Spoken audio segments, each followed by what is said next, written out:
در 20مین روز جنگ ایران و آمریکا هنوز هیچ نشانه ای از پایان آن دیده نمی شود. اسرائیل در ادامه حملات خود بر موازی ایران و پس از کشتن علی لاریجانی دبیر شورای عالی امنیت ملی ایران و چند مقام دیگر این کشور در تازه ترین مورد تأسیسات انرژی در میدان گازی پارس جنوبی در بوشهر را هدف حمله قرار داده است. خبرگزاری تسنیم گزارش داد که پس از هدف قرار گرفتن تأسیسات گازی میدان پارس جنوبی صدای انفجارهای شدیدی نیز شنیده شده است. این خبرگزاری به نقل از احسان جهانیان معاون استاندار بوشهر جایی که این تأسیسات در جنوب ایران واقع شده گزارش داد که بخشی از تأسیسات گازی در منطقه ویژه اقتصادی پارس جنوبی بمباران شده است.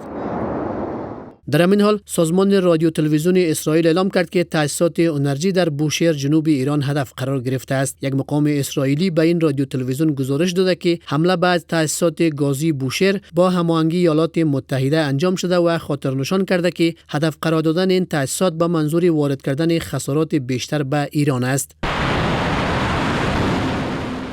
ایران در واکنش به این حمله به بخشی از تأسیسات گاز مایع طبیعی قطر حمله کرد. این حمله با واکنش‌های جدی مواجه شده است. دونالد ترامپ رئیس جمهوری آمریکا ادعا کرده که آمریکا از حمله اسرائیل به تأسیسات گازی ایران اطلاعی نداشته است. ترامپ از ایران خواست که دیگر مرکز انرژی رأس لفان در قطر را بمباران نکند و همزمان وعده داد که اسرائیل نیز به میدان گازی پارس جنوبی ایران حمله نخواهد کرد.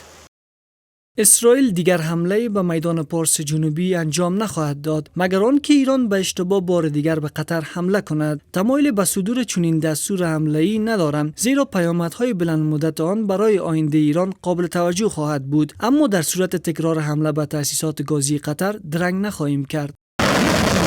سخنگوی وزارت خارجه قطر نیز تاکید کرد که هدف قرار دادن تأسیسات مرتبط با میدان گازی پارس جنوبی در ایران که امتداد میدان گازی شمالی قطر است توسط اسرائیل با توجه به تشدید تنش‌های نظامی فعلی در منطقه اقدام خطرناک و غیر مسئولانه است. وزارت خارجه امارات متحده عربی نیز گفت که هدف گرفتن زیرساخت‌های انرژی منطقه و ثبات آن را تهدید می‌کند.